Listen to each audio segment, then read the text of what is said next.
All right, seeing that it is 12:02, we're going to go ahead and get started. So good afternoon and welcome to the third and final webinar in our series, Wisconsin Cover Crop and Conservation Conversations. So this webinar is sponsored by the Sea Crop Group, the Cover Crops Research and Outreach Project, a collaboration between the U.S. Dairy Forage Research Center, the Michael Fields Agricultural Institute, the University of Wisconsin Center for Integrated Ag Systems, and the University of Wisconsin-Madison Nutrient and Pest Management Program. As in other weeks, I'm still Jamie Patton with the Nutrient and Pest Management Program, and I'll be your host today. So as usual, I'm going to go through those housekeeping items. If you would, please keep your microphones muted and your videos off. It helps to save some of our bandwidth for those of us that have poor internet. So those video controls and mute controls are located on the bottom left-hand side of your screen. As well as, if you look in the center of the screen, we have a chat function. So as we go through our presentations today, we're going to save all of the questions to the end, but I do encourage you to type your questions into the chat as they come to mind, and our speakers may be answering those as we go through our presentations, or we'll save those to the end where we can answer those in a verbal manner. So if you have any questions or difficulties with the Zoom technology, I will be posting in a minute the call-in number as well as the password and meeting ID. So if you are having troubles with your audio, the call-in option oftentimes works very well. And so you can still see the video, but you use your phone for the audio. Other than that, much like in weeks past, our format today is a series of lightning talks. So I'm joined with 7 researchers from across the state of Wisconsin. We're going to hear about innovative cover crop as well as soil health research that's going on across the state. We're going to transition from one talk to another, and as I said, answer your questions at the end. So let's not waste any time. I'm going to introduce our first speaker. So we have Nick Arneson. He's a weed science outreach specialist with UW-Madison. And let me stop sharing my screen so he can get started. So Nick is a weed science outreach specialist with UW-Madison who's going to be presenting on suppressing weeds with cereal rye. Nick? Thanks, Jamie. Thank you to inviting me to share some of the research that we've done. And thank you, the group of the Sea Crop, for putting this on. This is a great opportunity for us. So as Jamie said, I'm Nick, and I just want to give a shout out to some of my working group here, Colby Grant, the master's student who provided a lot of the oversight of the research that I'll be sharing today. Rodrigo Worley, my boss and our advisor here, and then of course Dan Smith, the Nutrient Pest Management Program, who's helped us develop some of the weed science research that we've done. So my talk today, suppressing weeds with cereal rye, boosting biomass and retaining residue. So there's a lot going on with this slide. I just want to start off with just saying that this is some work that Colby Grant, our graduate student, has managed over the last 2 years, and this is our systems approach study. So this is trying to understand the value of cereal rye cover crop coming in after cash crop harvest in the fall, and then just seeing what we can do in terms of weed suppression on an annual basis, but also over time. So looking at this in multiple years. So first thing I want to cover is just, what is the value of cereal rye bringing in terms of suppressing weeds and not controlling weeds. So I think this is just an additional tool for our weed management, not going to replace any tool that we currently have. So one thing I want to point out just right off the bat here is we're looking at when our rye was planted. This is the first week of November in 2019 for this study. You'll notice probably from some of the other researchers, this is kind of late for us to get cereal rye in hopes of getting that good biomass, at least for what we're looking for when it comes to suppressing weeds. But taking a look at what we have here is we have 3 terminations of this cereal rye, and this is a corn study that we're looking at. So we planted our corn May 21st, and what we did is we had a 2 weeks before planting termination, an at planting termination, and 2 weeks after. So these photos are taken 5 weeks after planting, and they're looking at both of when we're not using a pre-emergent herbicide and when we are using a pre. And you know that if you've seen some of our talks before, we really encourage the use of pre-emergent herbicide for effective control of weeds in Wisconsin. So just taking a look at our early termination and our at plant terminations, you're not seeing a lot of that biomass on the ground here in our fields. But what you are seeing here is when we're using the pre, we're seeing less weeds in those photos. Now, what I really want to pay attention to here and really draw in on where the value is going to be this late termination. So here we've got our 2 weeks after. You can see that biomass, pretty good biomass growing, and this is around that 3,000 pounds per acre of dry biomass, and that's what what we've seen some in the literature, and then with some of the work here where we're starting to see some of that suppression of weeds. An additional thing here is that when we come back with that termination after crop emergence, we also have that termination with glyphosate is what we usually are using. That provides kind of a cleanup of the standing weeds in your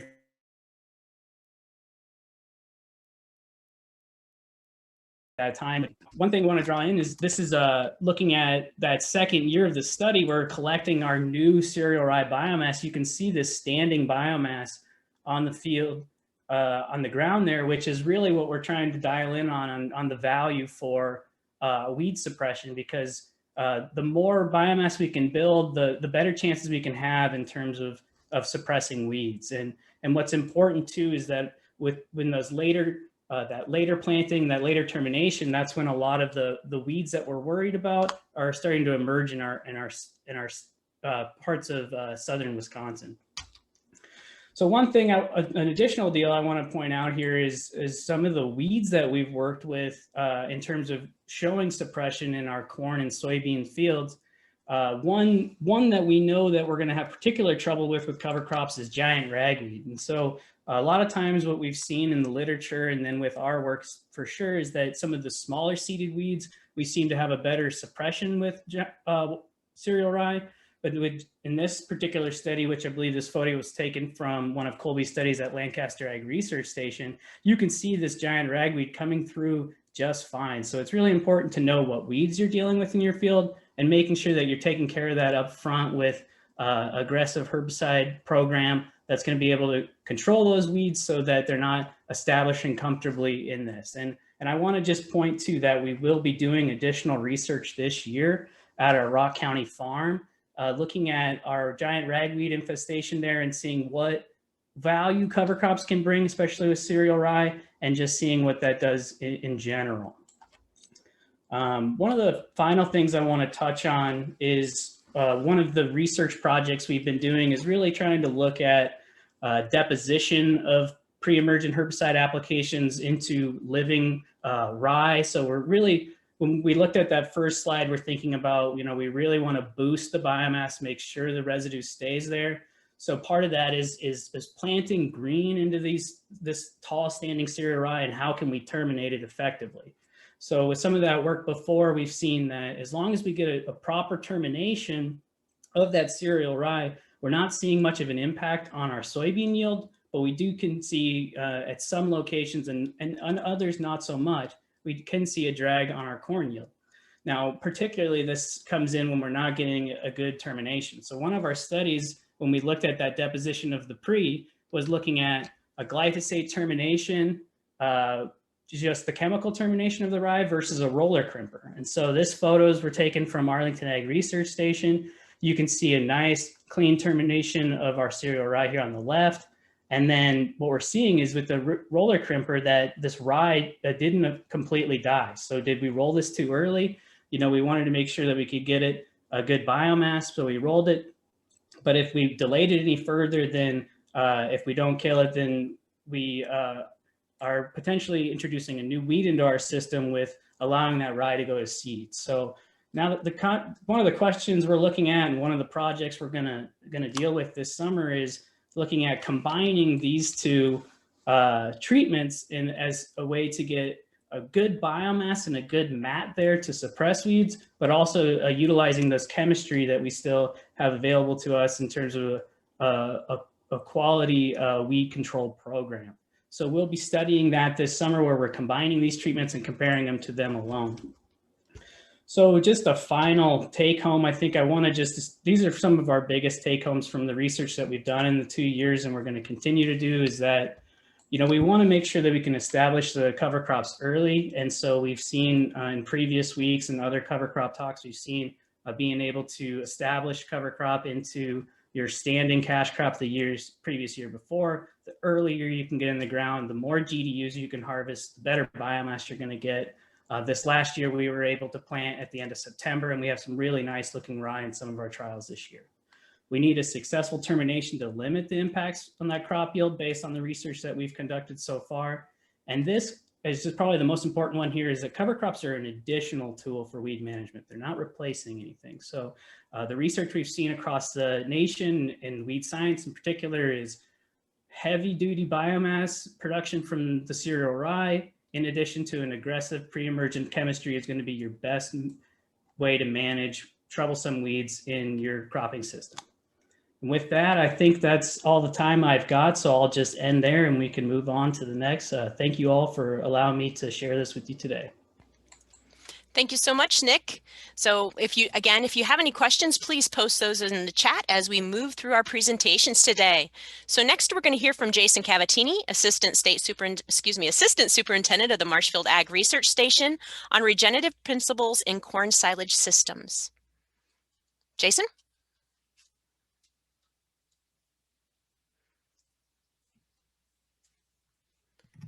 All right, I got it figured out now. Let me get my video up. Sorry about that. Can you see my I sure can. screen? Yep. All right, well, thank you for having me.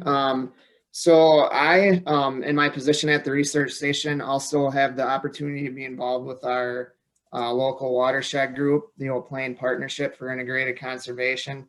And for the last couple of years, we've been slowly ramping up an on-farm research and demonstration kind of series of projects. And so this is going to combine some of the work that we've done looking at interseeding of cover crops with some of the work that I've been doing on the station going back to 2014.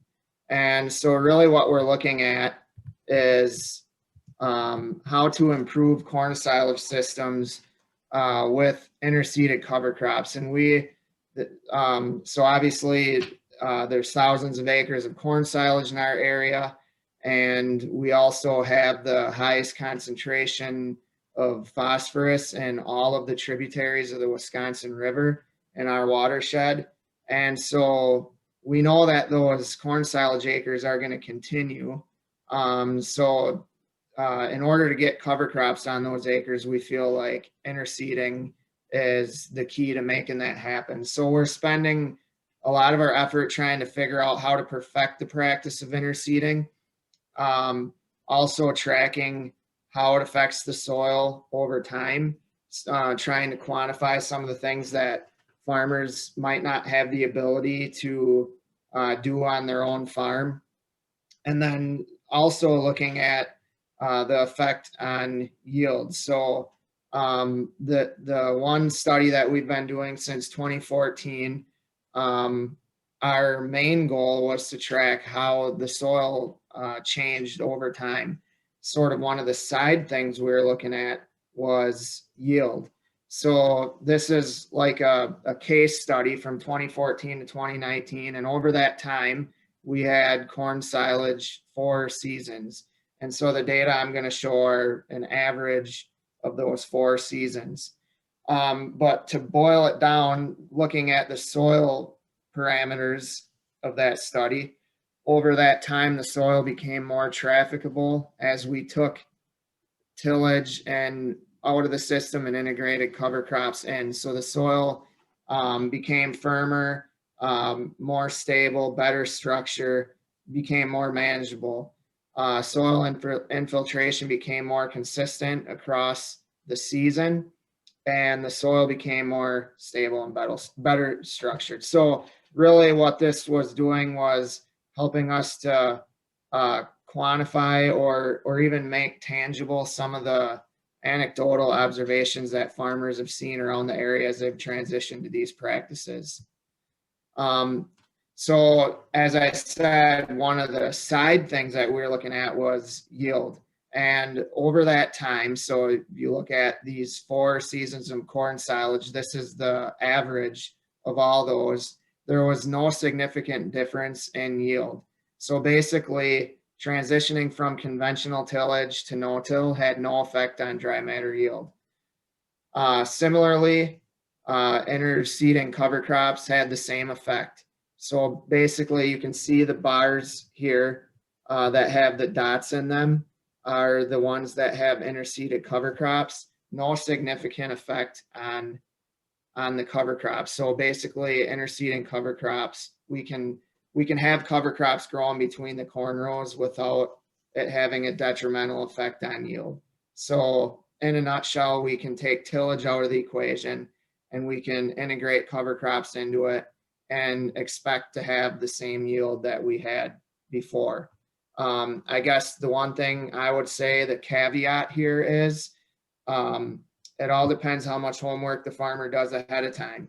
If the farmer interacts with others who have been doing it for previous years, like in these watershed groups, I believe that farmer is able to start out further up the learning curve and take out some of the lessons that other farmers have learned the hard way. So that's yield.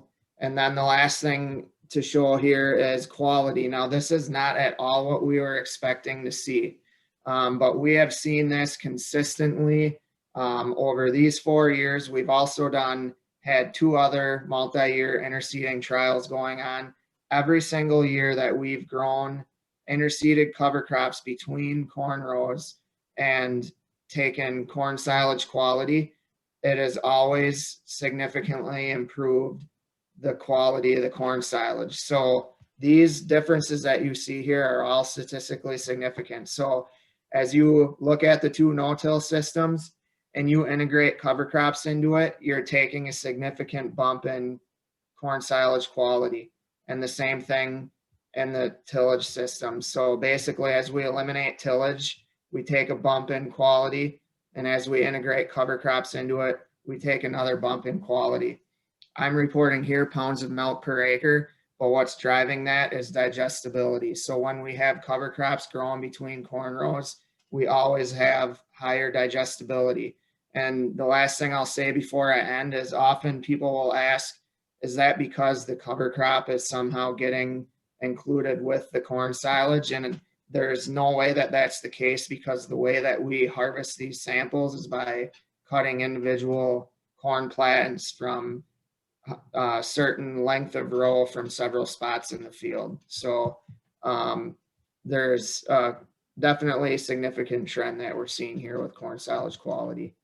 And with that, that is all I've got. Thank you so much, Jason, and thank you for everybody for posting their questions into the chat box. Keep it up. So as we move forward, I'm pleased to introduce Dr. Kevin Fermanich. He's a professor of soil and water resources at UW-GB, so UW Green Bay, and he's going to be presenting on edge of field water quality, what soil health got to do with it. Kevin. All right, thanks, Jamie, and thanks for the invitation here today.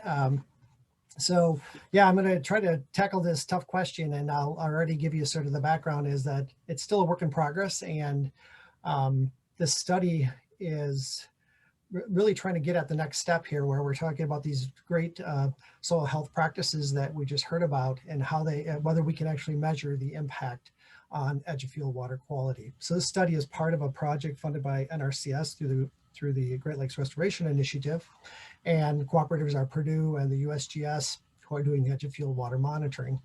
And you can see that in this particular picture, this is one of the sites in Wisconsin, one of those intensive corn silage sites. And we are measuring both surface and tile runoff. And you might think about all the factors that might impact the surface runoff and the tile runoff. And there's many, right? Over on the upper right shows kind of our attempt at trying to measure the soil health across a field that's contributing to the edge of field water quality. So we measure spatially a number of agronomic and microbial properties, and then we also measure some physical properties such as infiltration, water holding capacity, bulk density, aggregate stability, and a transect that's in the field as well. So this is, again, part of a larger study that we call Linking Soil Health to Edge of Field Water Quality.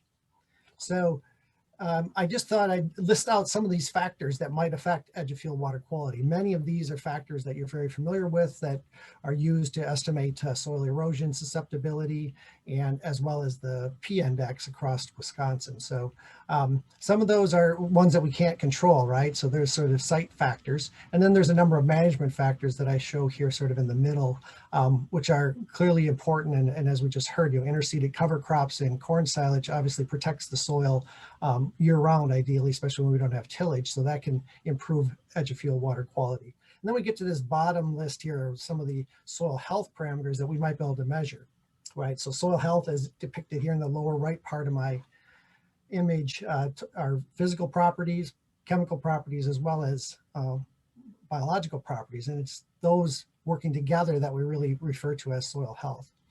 And how that gradient in soil health impacts edge of field water quality is ultimately what we want to get at.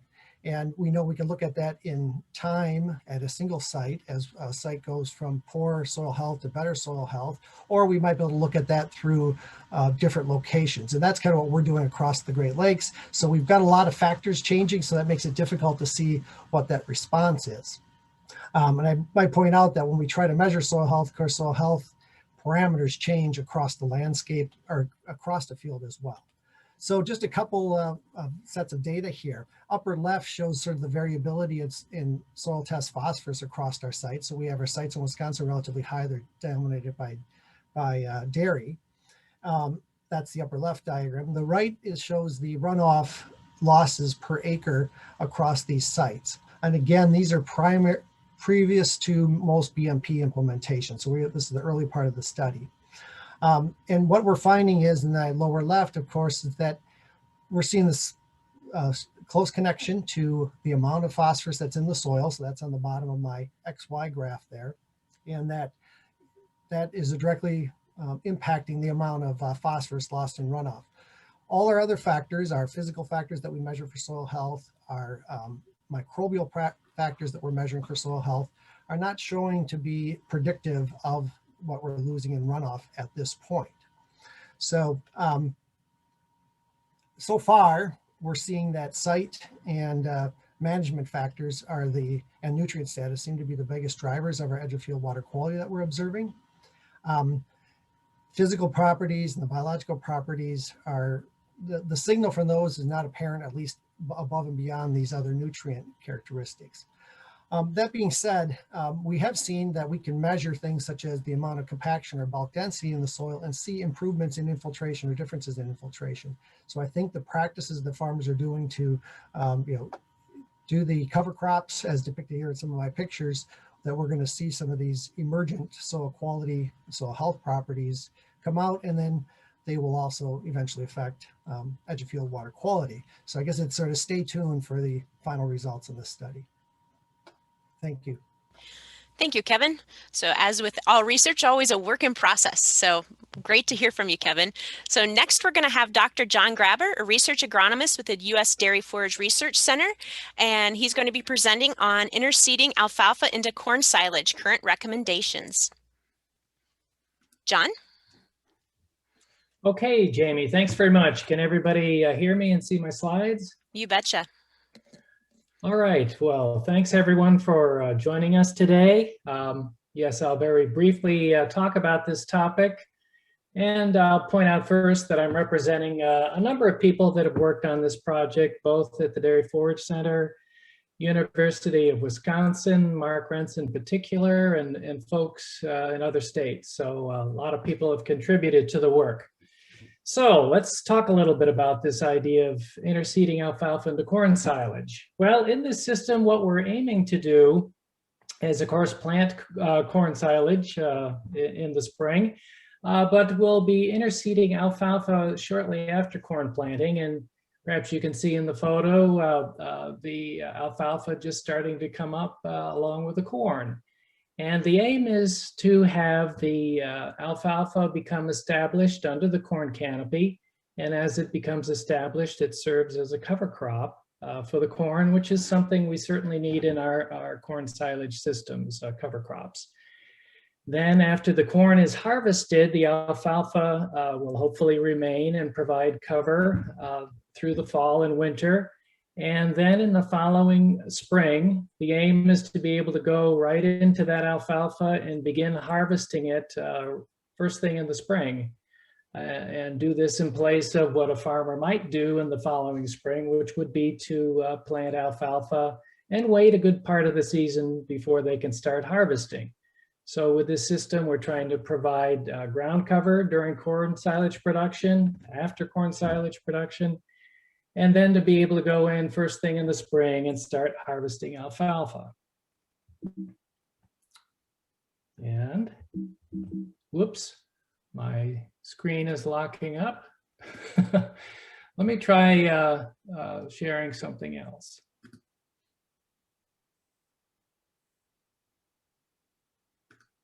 Sorry about that. Is that showing up okay? We don't see anything just yet, John. All right, my apologies.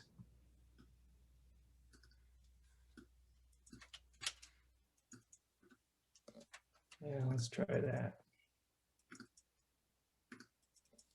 Is that showing up? Yes, sir. All right, very good. Oh, and that's locking up too. I don't know what the problem is.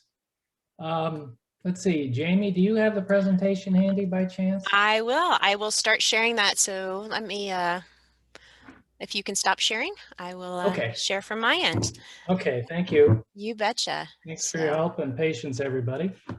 So let me convert this. Hopefully Zoom Okay. doesn't hate us both. Is it showing up appropriately?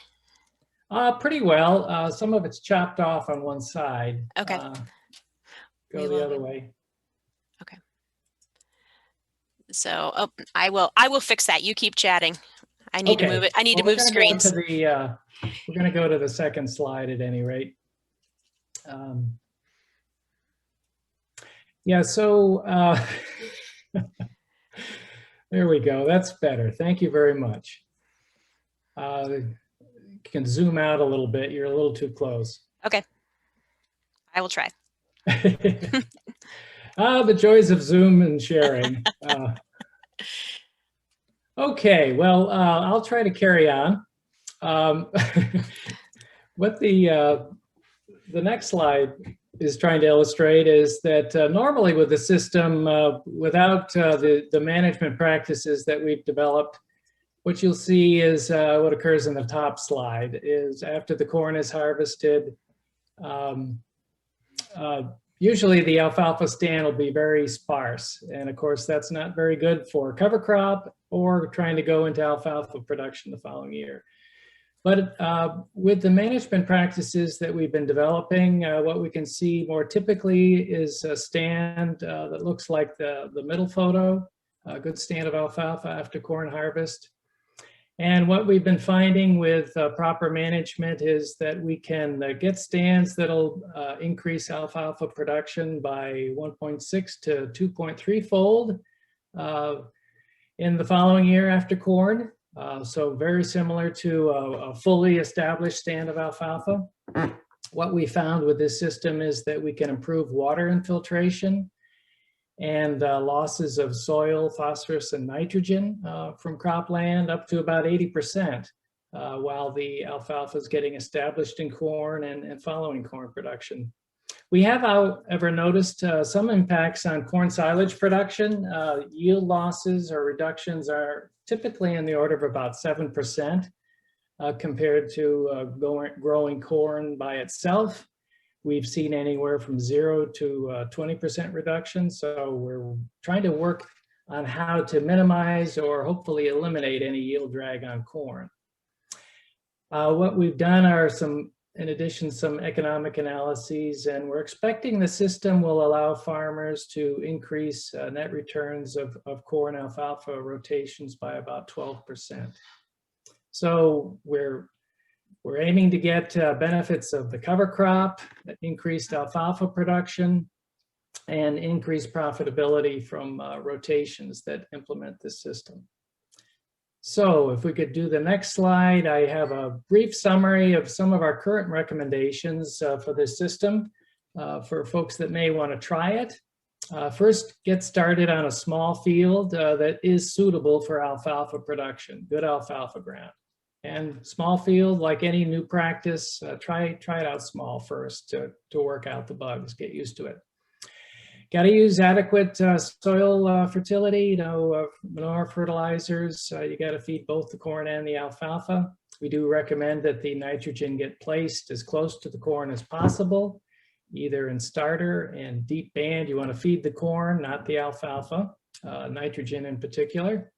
Got to have a good seed bed for alfalfa establishment. So think about, I'm planting alfalfa, corn is the companion crop.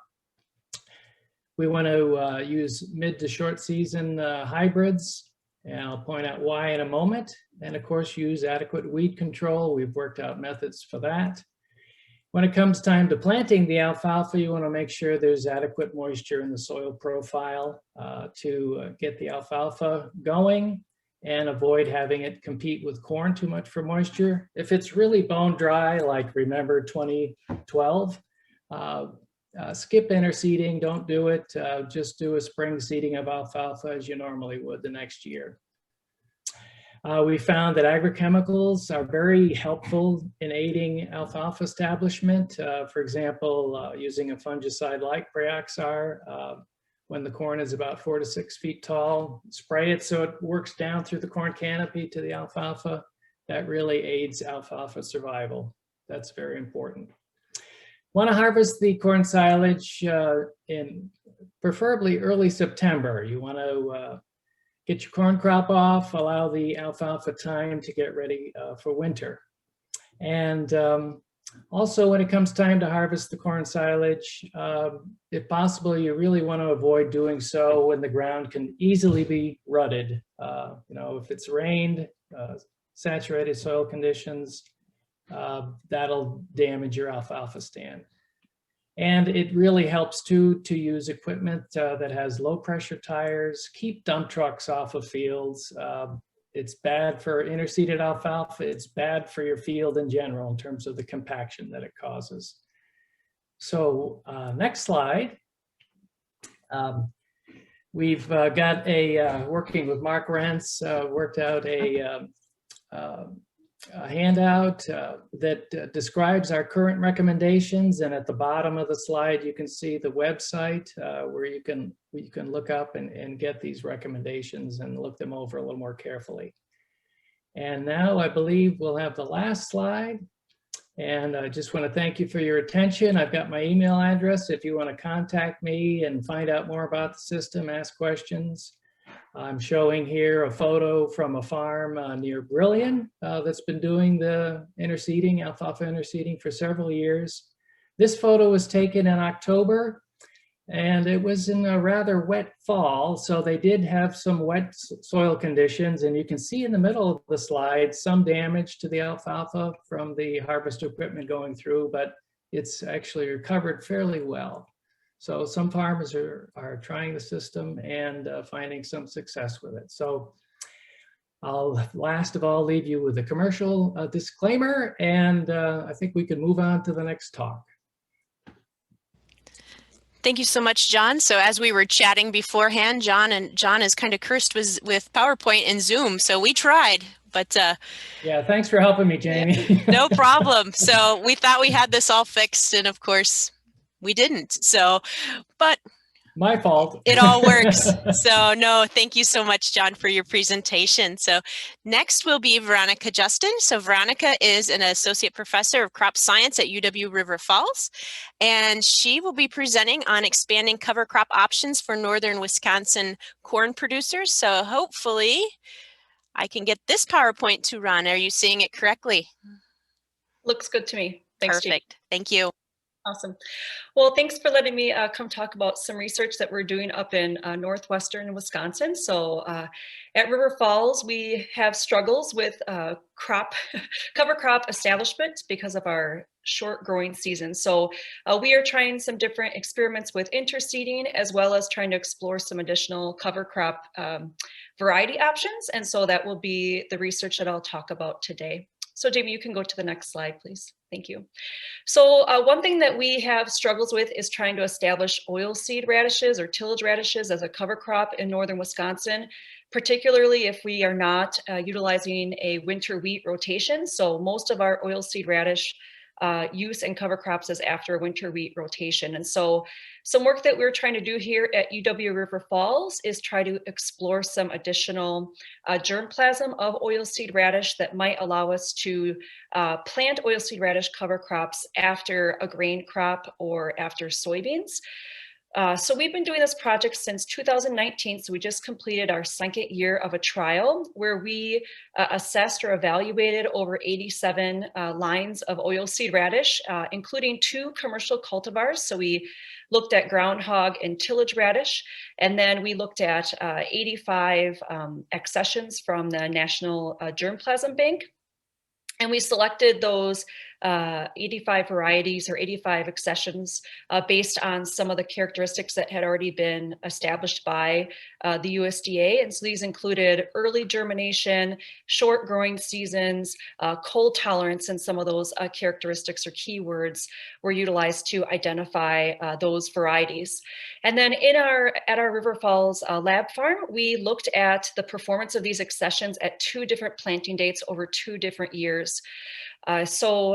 We planted at an August 1st planting date, which would be kind of representative of what you would see with establishment of oilseed radish after winter wheat in our area. And then to try to fall more in line with what you might see either after a corn silage harvest or a little bit earlier than maybe a grain, corn, or soybean harvest, we tried a September 1 planting date. And so what we were trying to identify were certain accessions out of those 85 accessions we looked at, certain accessions that were able to perform hopefully better at a September planting date than the commercial cultivars of groundhog and tillage radish. So it's a lot of data, and that's kind of what you see in the left-hand part of the slide is just a list of some of the parameters that or some of the characteristics that we looked at. So we wanted to try to find accessions that had similar root characteristics as groundhog and tillage radish. So root diameter was important to us as well as root length. And then additionally, we took some biomass data too. And so what you see highlighted in yellow are some accessions that performed statistically better than the groundhog radish at either an August planting date or a September planting date. And so what our hope is to now take that data and try to winnow down that list of 85 accessions to have a smaller group that we can continue more extensive studies on. And also we can start the process of selection and plant breeding. So that's one of our goals, is to try to develop a variety that hopefully would do better as kind of a solo cover crop at this point. We're not looking at any mixes, but would be a monoculture basically, or a single species seeding of this oilseed radish. And again, preferably after the harvest of a grain crop. So in the middle are just a couple pictures of some of our different accessions that we looked at compared to the commercial cultivar, which in our area, tillage radish is the kind of primary commercial cultivar that is seeded in a single species as a cover crop. And we do see some promise where there are some varieties that are longer, they have a wider root diameter, and this is happening both at our August and our September planting dates. And then one thing we're trying to look for is kind of correlations between the diameter and the length. So what we found with these accessions is they have a really wide range of shapes. So some of them are more spherical and some of them are more conical, and some really have a long root with a narrow diameter or a wide diameter with a short root. And so what we're really trying to do is find something that's going to have the best shape for doing what we hope tillage radish or oilseed radish can do for us, which is help alleviate some compaction, as well as some of those potentials with nitrogen cycling. So this is something that's definitely an evolving project for us. And what we hope to accomplish in the next couple of years is trying to narrow down those best accessions to move forward in a plant breeding program. And then Jamie, you can move to the next slide, please. So then another thing that we've been experimenting with is interseeding cover crops into wide row corn. And so this is something that I think has been in a lot of different, social media posts and things like that. So it seems like it's kind of a hot topic. And we are really interested in how this would work again in northern Wisconsin or northwestern Wisconsin. So we just have 1 year of preliminary data here that it was from north of River Falls in Chautauqua, where we are doing some on-farm research. And so our goal here is to look at how interseeding cover crops, this was a 5-way species mix of a cover crop that was interseeded at V4 into the corn, both wide rows and 30-inch rows. And our goal is to try to look at, do grain parameters change? So how does the number of ear rows, kernels per row, test weight, how do these characteristics change when you have interseeding in these wide rows versus 30-inch rows? And ultimately, you know, to get a good proxy for how this would affect grain yield.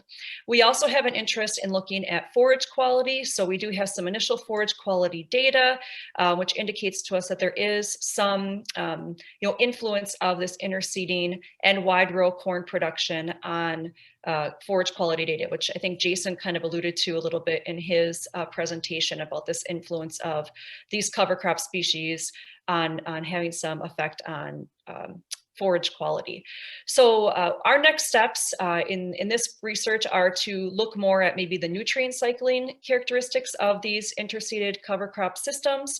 My background is in kind of plant breeding and genetics. So one of my interests is how does the corn variety selection influence this response to wide rows and interseeding? So that's something that we hope we can explore more in this year and further in future years.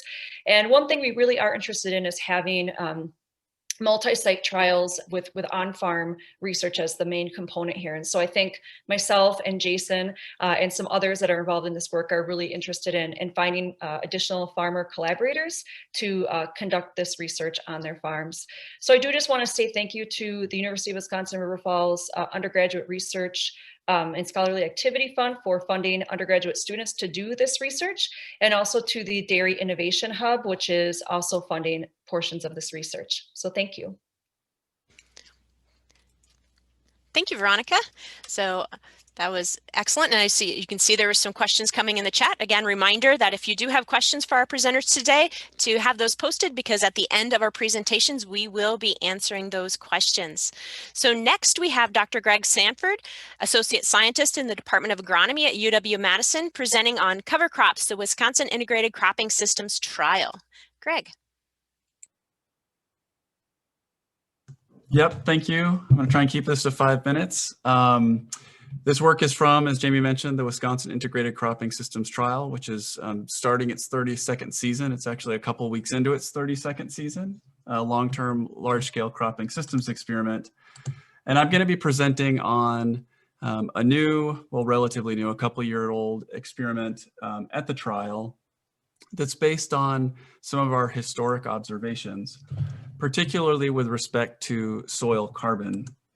So we looked at soil carbon after 20 years of running cropping systems that are broadly representative of Wisconsin and other parts of the upper Midwest. So they're grain systems, dairy forage rotations, management intensive rotational grazing, organic, non-organic, et cetera. And what we found is that if we look at the surface horizons, our pastures, our cool season pastures, were gaining or accruing soil carbon. Our dairy forage rotations with manure and alfalfa were kind of maintaining soil carbon, but our grain systems, whether they were conventionally tilled or no-till or organic grain systems, were significantly losing carbon over the course of that time, about 0.2 of a ton of carbon per acre per year. And so we've asked, what can we do to stabilize or accrue carbon in those grain systems? And, maybe an obvious answer is to do whatever we can in those systems to mimic forage systems or grasslands. What can we do to build out that kind of functionality in grain systems? And there's really a few strong levers that I think we have as farmers or agronomists to manipulate agricultural ecosystems to build soil health and move from areas of kind of undesirable soil characteristics to areas of more desirable soil characteristics. The first one is adding cover. That could be cover crops. It could be more crop biomass. It could be perennials. Another one would be decreasing tillage, things like going to no-till or strip till as an intermediary. And then reintegration of livestock, which brings manure back into those systems. And we can toggle or play with those levers independently, or we can integrate them and think about systems where we've got all of these things at play in an attempt to build those soil characteristics or soil health parameters. And so I just want to give you a quick 32-year overview of the soils research and where we're going at the trial. I've already told you that the first 20 years, we saw some increases in our pasture, our management intensive rotationally grazed pasture carbon in the surface horizons, about 5 metric tons, which is about 2.5 tons per acre. Our forage systems more or less were stable, and our grain systems lost, again, about 2.5 tons per acre over that 20-year period. Between 2009 and 2019, we still don't exactly know what happened, although we pulled cores in 2019 down to 1 meter, and we are currently processing those cores and working up that data. So, you know, those systems could have gone in any direction. They could be stabilized now, they could be accruing carbon, perhaps they're losing carbon. We're just about to answer those questions. But in 2019, we set up a new experiment overlaid on the main Wisconsin Integrated Cropping Systems trial to say what happens if we start playing with these levers. Can we actually change the directionality of carbon and other soil health parameters in the system? So we're now following those systems kind of at a system level because it's a cropping systems experiment. What if we take a cropping system and in every way possible reduce tillage? So you can imagine that would look different in a conventional system than in an organic system, but we've got reduced tillage treatments. We have treatments where we're adding cover crops in any way, shape, or form that we can into those systems. And we have treatments where we're reintegrating kind of livestock components or manure into those systems.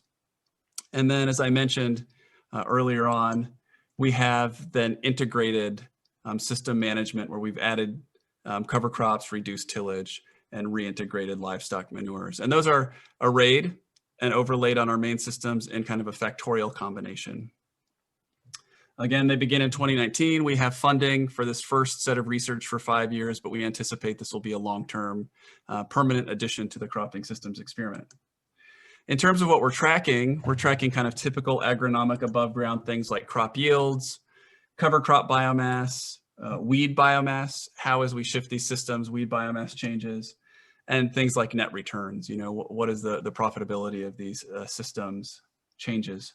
Below ground, we're studying things like soil aggregation, both the distribution of aggregate size classes and the quality of those aggregates. We're studying microbial biomass and community composition to see as we shift more toward no-tilled and more living cover, if we see that kind of fungal abundance build up in those systems. We're following labile or active carbon pools that turn over quickly and supply nutrients to the crops in those rotations.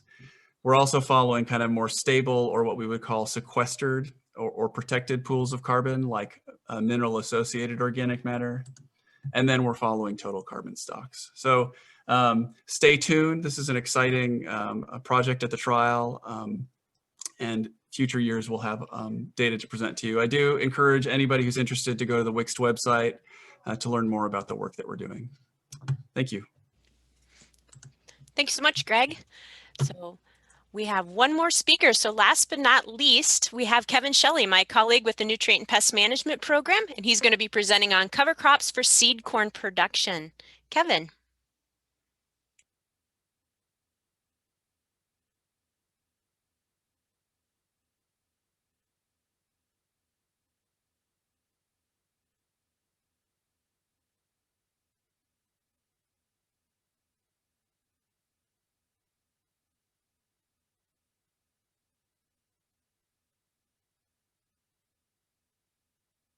Perfect. Kevin, we see your slideshow just great. But we don't hear you. Sorry about that. How about? We can hear you now. Now? Thank you, Kevin.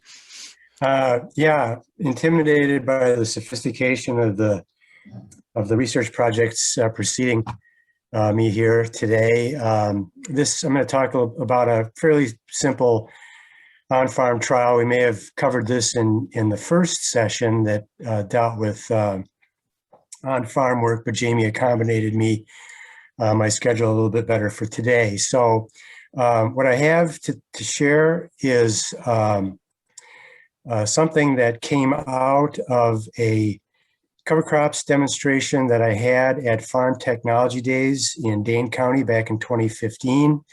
There was a neighboring farm operation that produces seed corn for one of the remaining family-owned seed corn companies in Wisconsin.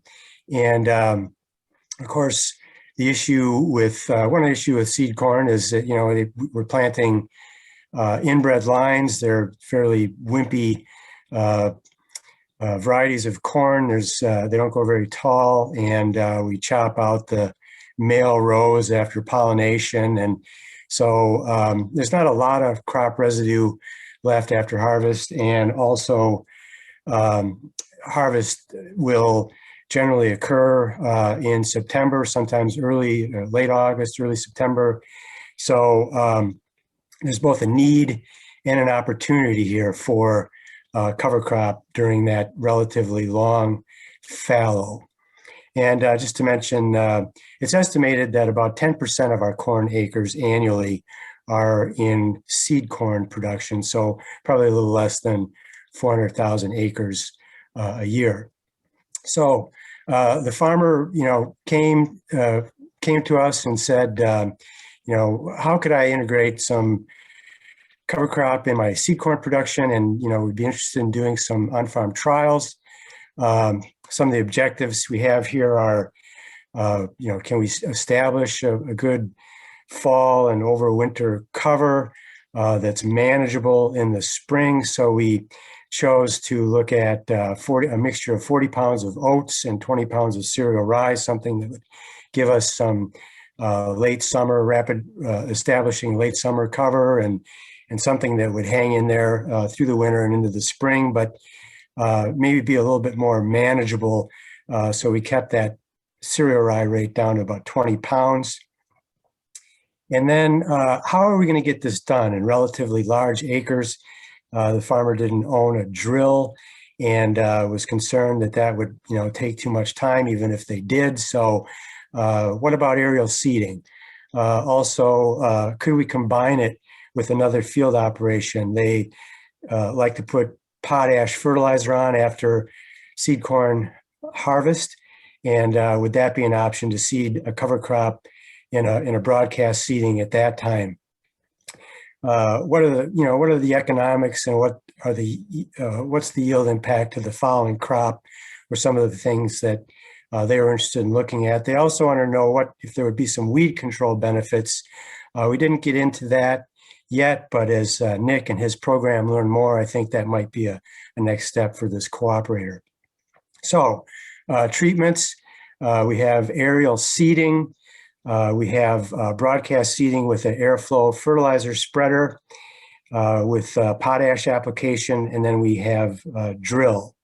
And as you can see, the costs per acre were really quite similar for all three of these treatments, with maybe a little bit lower cost associated with that airflow fertilizer spreader.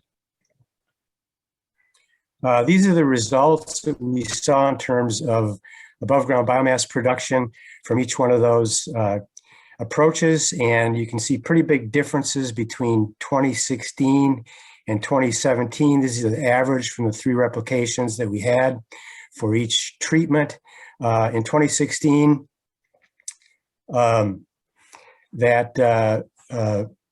aerial seeding went on about 2 weeks ahead of the seed corn harvest, and then the other treatments went on just a little bit after that seed corn was harvested, about Labor Day, so I think it was about September 3rd. We had in that year, we had very good timely rains after seeding, some good warm weather. really achieved a lot of above ground biomass, especially with that aerial seeding. You can see up in the right-hand corner there, we had about 18 inches of good fibrous root growth from those cereal grains in addition to that over 3 tons per acre of above ground biomass.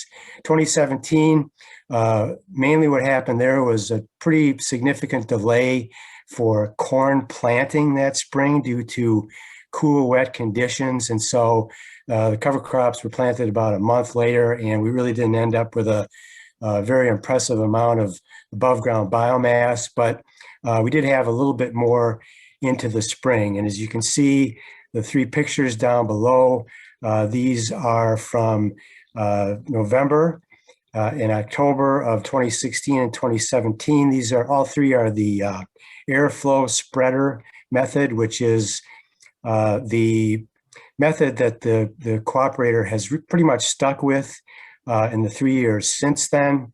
But particularly in 2017, we just had a little bit of growth there, some oats, but really that was probably past the window for oats, mostly rye, and then rye into the spring as well. And so following year, we do have some residue to plant into, and that's going to be more crop residue than we would have had with just the seed corn alone. These are the soybean yields that we saw in each of the years following the cover crop establishment. And here, there's really no statistical difference in any of the soybean yields. We did have some challenges in that no-till planting into some of those covers, even with the lower amount of biomass that we had in the second year, but good planter setup, adjusting the down pressure, the seed depth, the down pressure on the closing wheels. We were able to get a good job of seeding done with really no impact caused by the cover crop in terms of that soybean yield. So on the other side of the economic coin, the return equal for all treatments, and about a $30 to $40 per acre cost associated with any of the cover crop approaches that, long term, hopefully we'll get that back in terms of soil conservation and soil conditioning is the expectation there. So that's what I have. Thank you very much. Thank you so much, Kevin, and thank you to all of our speakers. John, are you able to stay with us a minute or two? I know John has to leave us at 1 o'clock. I do have a couple questions for you. Sure. So from Kevin, we have experienced significant winter kill in traditionally established alfalfa in the Northeast these past few winters. Were any of these stands affected? Well, where we have done our studies, we generally haven't had problems with the winter kill, but I know that there are struggles in the Northeast there.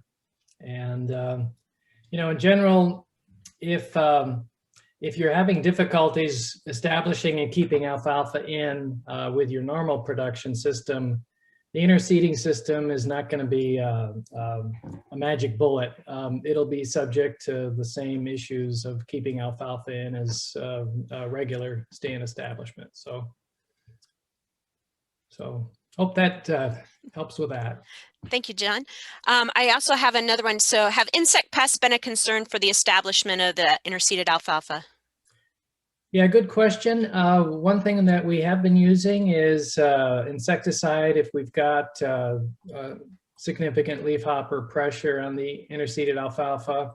Often we'll apply the insecticide along with the fungicide when the corn is about 4 to 6 feet tall. So we're applying it at that time because that's when the canopy is getting fully closed. Disease pressure, insect pressure on alfalfa tends to be the heaviest at that time. So insecticide can help. Thank you so much. And one more quick question. Are seed companies, offering replant programs with interseeded alfalfa protocol? Yeah, I guess I need a little clarification on what that's referring to. I haven't been involved in this replant program thing. Well, I know you need to leave us, so I will have Josh, ask Josh to send you an email. In the meantime, Okay. I will post the link to John's publication that he had in his his PowerPoint. As it is 1 o'clock, everybody hang on with me. For those of you who do have to leave, I do want to thank you for joining us today and let you know that you will be receiving an email from me next week that will include the links to all 3 of our webinar series so that you can review them at your own leisure, as well as some recorded answers to some of the questions that you posted when you registered for this event. But for those of you who can stay with us, I'm going to continue right on moving through these questions. So from Ruth, so back to Jason, how and what cover crop did you plant? So the last, ever since we started interseeding, it's been a multi-species cover crop. So it's kind of the foundation of the mix is always annual ryegrass. Then there's about 3 pounds of crimson clover in it, and then there's a mix of brassicas. So there's like 3 or 4 different brassicas in it, only about 1 pound of each, and cowpeas, and I believe that's everything. So yeah, the first year of cover crop data in that trial was actually triticale that was planted after the main crop with a no-till drill, but then as we've progressed in our cover crop program, we just realized that we really have to make interseeding work in order to get planted the cover crop seeded earlier. So following up, what are you doing with your interseeded cover crops? Are you chopping it, grazing it, just leaving it? So for the most part, from the data that I presented here, it's pretty much a winter kill mix. The annual ryegrass actually about maybe 20% of the time will make it through the winter. Crimson clover, about the same. Everything else in that mix winter kills, and pretty much most of the time the whole mix winter kills. We're experimenting quite a bit also with interseeding with species that would make it through the winter, but it's harder to get those established in interseeding. So that's been a little bit of a challenge for us. But we also are conducting trials with 60-inch corn where we're interseeding cover crops into that to try to maximize the amount of biomass. And the intention with that is to graze it. So. Thanks so much, Jason. Looks like probably for Veronica, have rapeseed been studied in comparison with oilseed radish as a cover crop? Yeah, that's a good question. I do not have an answer for that. So I think Jason, as he alluded, there are many brassica species that are part of cover crop mixtures. I don't know I think sometimes rapeseed is part of those mixtures, but rapeseed typically doesn't form that large taproot that we're looking for with an oilseed radish planting. And so I haven't looked at that specifically, but I would entertain if anyone else on the panel would like to add to our knowledge about rapeseed cover crop. I'd appreciate it. Sure. Any presenters? And for that matter, anybody on the call with us would like to talk about rapeseed. So you go ahead and unmute yourself. We do have rape in our interseeding mix at 1 pound. It's not a significant amount, but we don't like to have any one brassica more than 1 pound in our mixes because they tend to take over, but we still like them in there because of the above ground, the leafiness of them. We do get a lot of ground cover, but so we have it at a low rate, but that's about the extent of my experience. And I think rapeseed is often chosen because the seed is a little less expensive, and I know that it doesn't have the girthy taproot, but it's got a taproot that I'm not sure how it compares in terms of depth, but I think it might offer a little bit of a difference in terms of potential depth compared to the radishes. and that's why we're using it, because sometimes we've been unimpressed with the radish varieties that we're using with how deep they go, and it seems like we get a little better depth with the rape. So Excellent. Anyone else like to contribute to this is the conversations part of the webinar.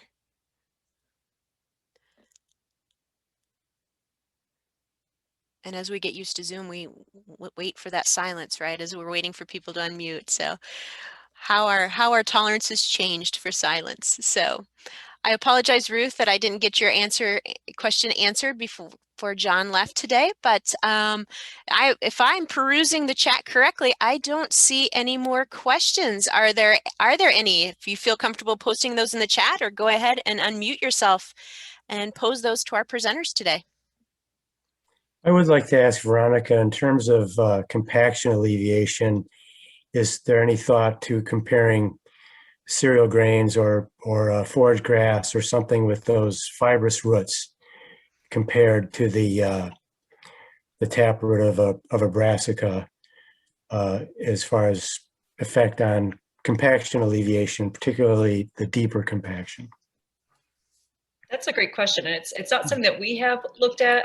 Really, I've just been exploring things from like a genetic perspective, just with one species and kind of the variety within one species. But you bring up a great point, which is that you have a lot more surface area that's being kind of disturbed with that fibrous root system versus the kind of volume that's being disturbed with an oilseed radish.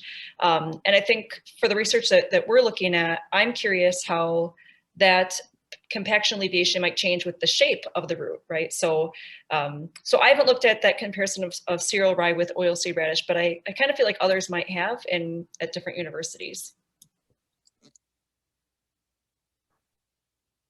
Thank you, Veronica. Anyone else like to contribute to this answer before I ask the next question?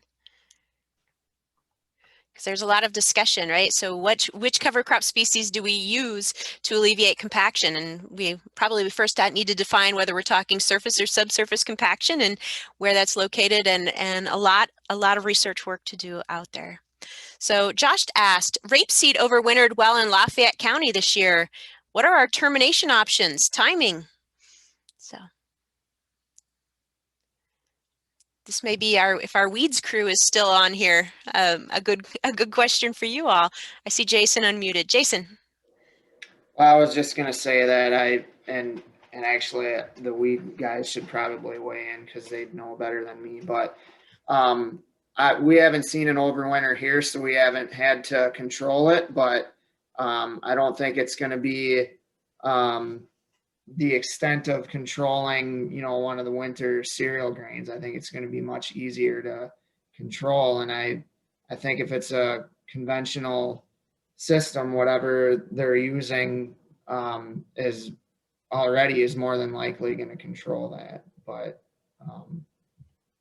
yeah, I'll just follow up with Jason there and said we haven't done any work on rapeseed specifically, and I know Dan and his grad program worked with a variety of cover crops. So Dan, if you're there, if you've got any additional input on this, but I think maybe the chemical termination with glyphosate might achieve an effective termination. And but I'd hate to extrapolate any further on that just because I don't really have any data on that. Yeah, and I guess I was sort of assuming that in a conventional system that's already using herbicides, someone is probably going to put down their pre-emerge with some burn down with it. And assuming that they're already doing that, that's going to be more than sufficient for rapeseed.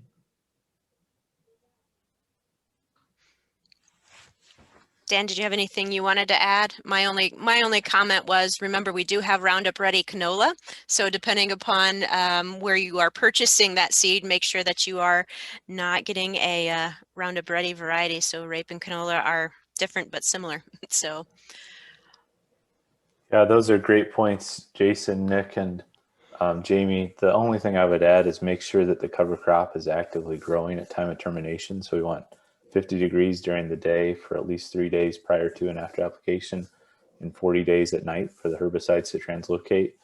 And I'd recommend a full rate of burn down herbicide application such as glyphosate, glufosinate, and I'd also recommend adding in a growth regulator into the mix to target any winter annual weeds that might be hiding out in that cover crop, to make sure you get those and a full burn down rate of those, along with the appropriate adjuvants and surfactants.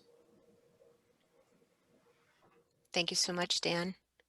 So Karen had posted, are oats a good cover crop?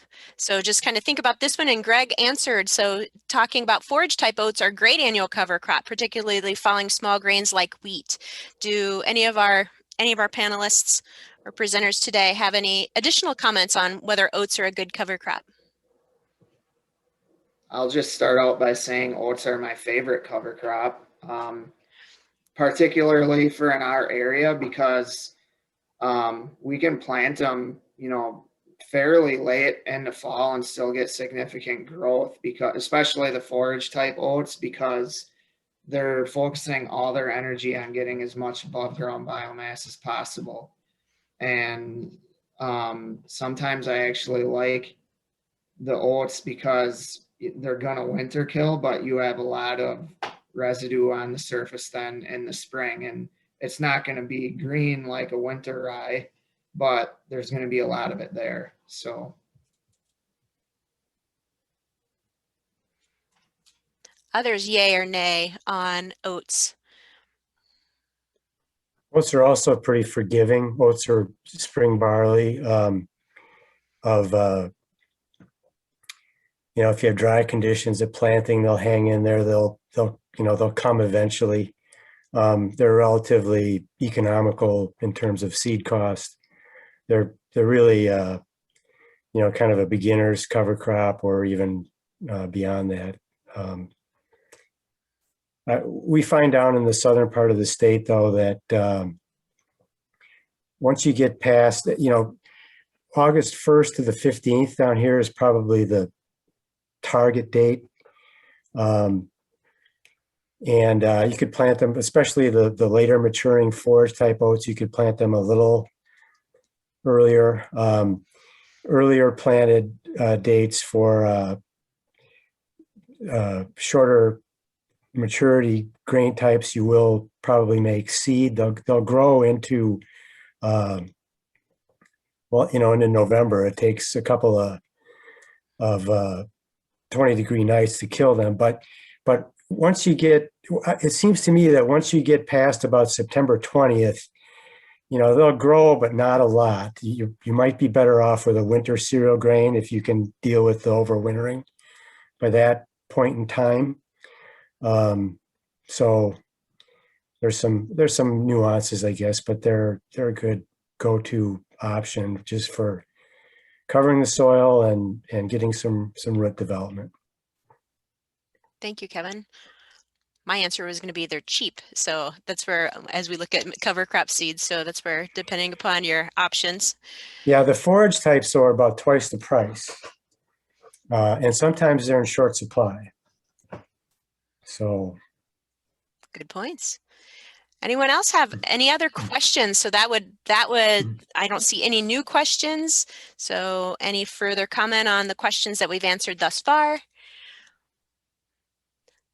Otherwise, we're only 15 minutes over, which was better than I thought for today. So this is the fun. So researchers have so much knowledge, so much information we love to share. And so great questions today. Not seeing any more additional questions. Again, I want to thank you for your participation in today's webinar. As I said earlier, I will be posting and sending you an email, of the links to all of the recorded webinars, plus the additional answers to some questions that you would have submitted with your registration. And so ends our Wisconsin Cover Crop Conservation Conversations webinar series. We wish you a happy and productive 2021 growing season. And with that, have a wonderful Friday.